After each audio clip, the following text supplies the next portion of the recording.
The Jimmy Butler situation has gone nuclear, and there's no turning back. Tell me, Jimmy Butler has indicated to the Miami Heat that he wants a trade. From what I'm told, his preferred destinations, though, are the Phoenix Suns, Golden State Warriors, Dallas Mavericks, and Houston Rockets. So basically, 3 out of the 4 teams that Jimmy Butler wants to be traded to would need to trade the entire quarter of the roster just to afford him. Like the Suns would need to have Bradley Beal waive his no-trade clause. And to be honest with you, I'm a DMV boy, all right?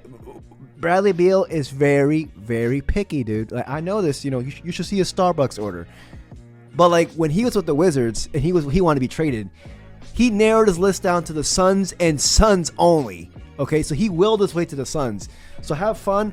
I'm not trying to talk shit about Bradley Beal, but like, good luck with that. Sources also tell the Dirty Bucket that the Heat have no desire to take back more than $110 million that is owed to Bradley Beal, and that the Suns will need to find a third team in order for this to work. The Heat have done suspended this man for 7 games.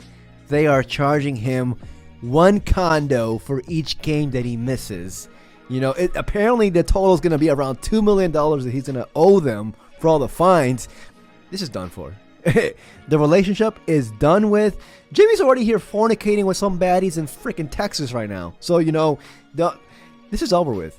The Heat are about to throw all of Jimmy's headbands out into the curb for everybody to see. Like, this is about to be a dramatic ending, dude.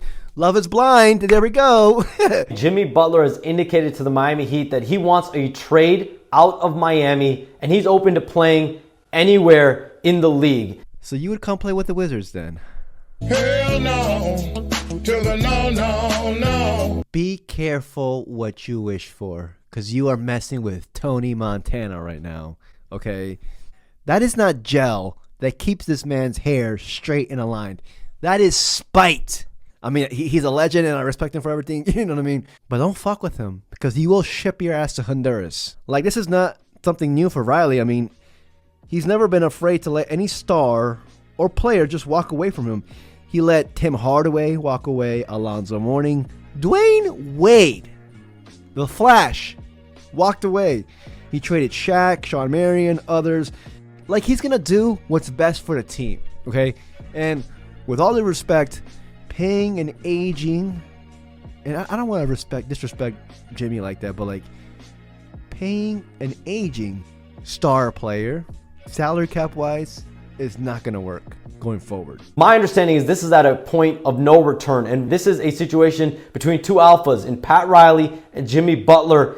Oh yeah, they're 2 alphas. They're 2 Wolfpack alphas, dude. Let me borrow some of that alpha, dude. Let me hold some of that alpha. Dude. I can use some alpha on me. I'm a freaking, I don't know. But yeah, if you enjoyed this video, please like and subscribe. I would truly, truly appreciate it. But let's go on and let's revert back a little bit. It's rewind time. Because Shams Charania initially reported that this situation, that wasn't really as big as it is now, could end up in a trade. And he got blasted for it by Jimmy's agent. Jimmy's agent, by the way, publicly degraded, called out, and just said that Shams' sources was just not viable and that this was just all BS. And now look at him now. Shams stood on business, dude. Saw Jimmy Butler's agent come out and say something about your reporting. I know you want to comment about that. I want to hear what you have to say. I 1000% stand by my reporting. It's fully vetted. It's what I'm going to do. Report truthfully and accurately. That's what this is, period. Oh, fuck you, fuck you, fuck you, fuck you. I've been saying this to my niece all week. Always trust your sources.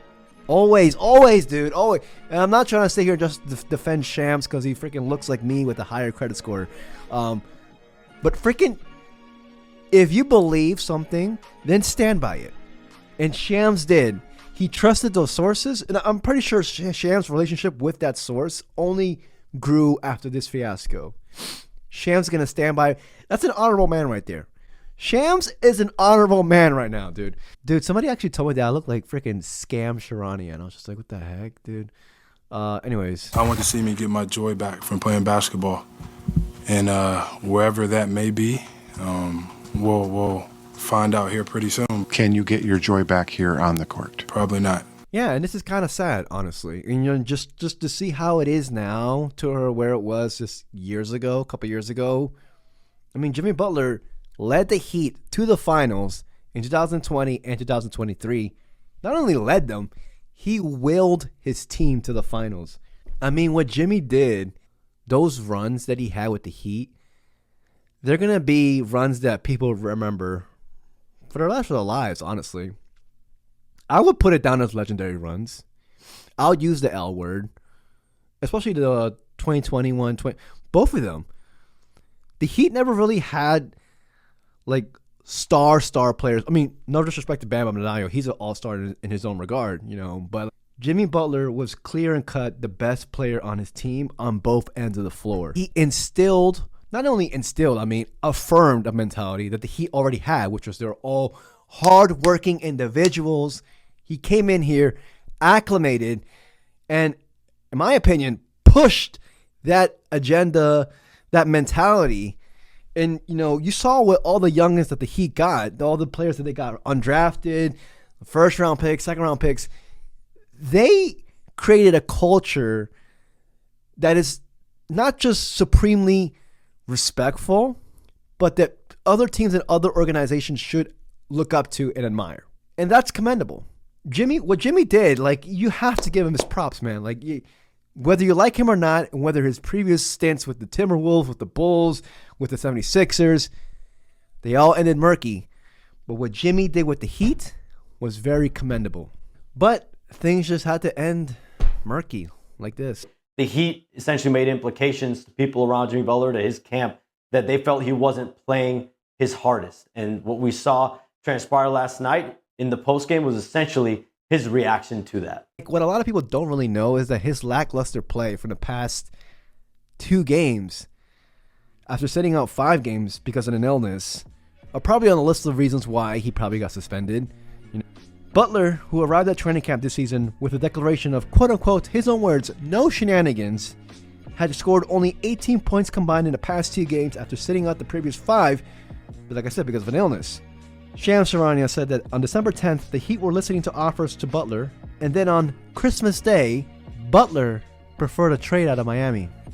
This all just tumbled down kind of quickly, to be honest with you. 3 years, for the last 3 summers, Jimmy Butler has urged the Heat, from my understanding, to make moves, he has. to elevate the roster, improve the roster, bring in another star around him. And the Heat have not done so. I kind of side with Jimmy on this. Because, again, with the utmost respect to Bam Adebayo, I can't respect him, I can't say his name right, to Bam Adebayo, who is an all-star in his own respect and should be, glazed at all costs. The Heat never really had another bona fide all-star next to him. And what did they do this season? They got Terry Rozier. That wasn't going to cut it. Jimmy Butler wants to win. You all see how ultra competitive this dude is. He's not here to make the playoffs. He's here to win chips. Okay? But then again, Tyler Hero is freaking balling out this year, dude. Tyler Hero is balling and nobody's really talking about it. Just want to throw that out there. So basically, with the current timetable, the unknown is that what's really going to happen on January 19th when his suspension ends and Miami has a home game against the Spurs. Also, the combination of Butler's $48.8 million salary this season and nearly a third of teams that are not allowed to take back more than salary in the trade makes any potential deal complicated. And like many people have reported, the Heat are not getting great deals for Jimmy Butler. If you're going to trade Jimmy, at least get some assets in return, something you can flip in, for your team's future, something that Pat Riley's, that's his primary concern. But this is a long time coming, dude, because Jimmy's been freaking acting out for a while. And what's this? What's this? This is my emotional state. I'm one with my emotions, so this is what you get. If I was playing, Boston would be at home, New York damn sure would be at home. What is a realistic timeline for a return? I don't know about a timeline, but we've been working. I want to hoop. I want to get out here. I want some of this. If I got to hear one more praise about Boston on national TV when we win a game, I'm tired of hearing that, man. It's 1-1. We're going to go up 2-1. See y'all later. Peace. The next day. For him to say that, I thought, is that Jimmy trolling or is that Jimmy serious? If you're not on the court playing, against Boston, Hicks, you should keep your mouth shut. Riley got this man dyeing his hair. Is the message with the orange hair tonight and what went into the decision to go orange? I can change my hair to whatever color I want to. And there is no subliminals in my hair. But my opinion on this whole take is that I truly respect Jimmy for what he did with the Heat. Not just Jimmy, but the Heat in general. Very admirable. Even though they never won a chip, you know, they were always the underdogs, and you know, they always prevailed. When you counted them out, they always prevailed. But the Heat gave Jimmy Butler $50 million a year when the entire NBA called them crazy for doing so. Because people were like, oh, he's aging. And then Jimmy Butler never really played over 65 games during his 6-year tenure with the Heat. Jimmy himself never really took the regular season that seriously. You know, Jimmy was just waiting for the playoffs, his playoff Jimmy. And, you know, he delivered. Jimmy delivered when it mattered the most. I felt like Jimmy ran out his welcome in Miami. This was bound to happen. Jimmy just wants to get paid. Jimmy's been paid before by Pat Riley. Wants to get paid again. And Pat Riley's not going to have that. Pat Riley's not going to overpay a player who is not currently in his prime, who is actually on the down end of his prime, which is, you know, even though he's having a good season this year, he's going to start not decaying. Like decaying. He's going to start meeting father time. So it sucks, but at the end of the day, I feel like people aren't forgetting that, you know, the Heat actually catered to Jimmy. Jimmy delivered. And now, you know, things just happen, dude. Things just happen.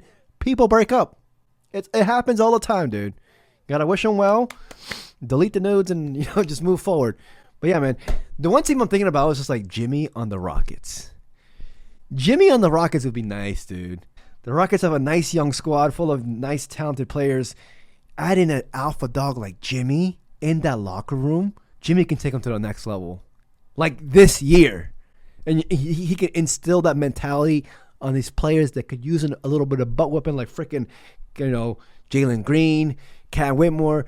In my opinion, I would love to see Jimmy on the Rockets, but I don't know, man. Let me know what you guys think. If you enjoyed this video, please like and subscribe. I would truly, truly appreciate it.